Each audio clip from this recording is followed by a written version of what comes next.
చెప్పండి. విజయ్ గారు తమిళనాడులో సీఎం అయ్యారు కదా, ప్రమాణ స్వీకారం చేశారు కదా నిన్న. దాని మీద మీ అభిప్రాయం ఏంటి? తమిళనాడులో ఇప్పుడు అన్న డిఎంకే ఎప్పుడైనా జయలలిత కన్నున్నది 50 సంవత్సరాలుగా ఒకసారి వీళ్ళు ఒకసారి వాళ్ళు, ఒకసారి వీళ్ళు ఒకసారి వాళ్ళు, ఒకసారి వీళ్ళు ఒకసారి వాళ్ళు పార్టీగా అవుతుంది. జయలలిత పార్టీ 2 సార్లు అయింది. ఇప్పుడు స్టాలిన్ ఫస్ట్ టైం సీఎంగా అయ్యి నెక్స్ట్ టైం బీజేపీతో ఓడిపోయాడు.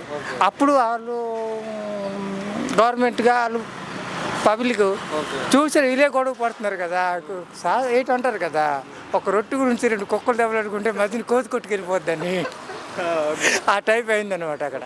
ఎందుకు విజయ్ గారిని అంతగానో నమ్మి ప్రజలు ఓటేశారు? విజయ్ అంటే ఒకలో బాగా అతను హీరోలు ఉన్నప్పుడు కూడా పబ్లిక్కి చాలా హెల్ప్ చేశాడు. వాంట్లో మళ్ళీ వాడిది పుట్టినరోజు న్యూ ఇయర్ అతను పుట్టినరోజు జనవరి 1లో. అప్పటికి పేద ఇంటి దగ్గర చూడకర్లా పూర్తిగా. విజయ్ గారికి ఎటువంటి ఎక్స్పీరియన్స్ లేదు కదా రాజకీయాల్లో.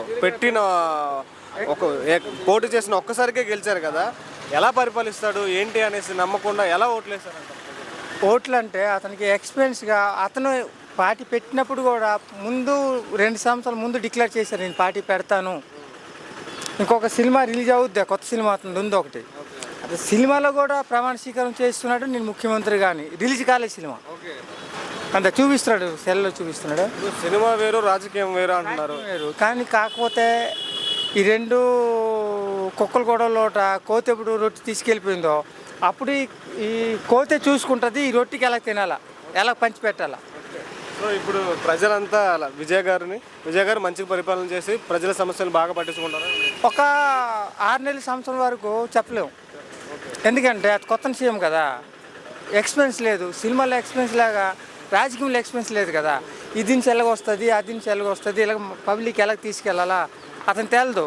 అందుకే చెప్తున్నానుగా, 2 కుక్కలు గొడవ పడితే కోతి వచ్చి రొట్టె పెట్టుకెళ్ళింది, ఆ రొట్టె ఎలా పంచాలా, అది ఐస్ కాదు కదా, చేయి పెంచినప్పుడు సరిపోద్దని. ఇది రొట్టి, ఇది సెల్ది. ఓవరాల్గా ఒక్క మాటలో విజయ్ గారి గురించి చెప్పాలంటే విజయ్ అంటే ఏమో బాగా చేస్తాడు అనిపిస్తుంది.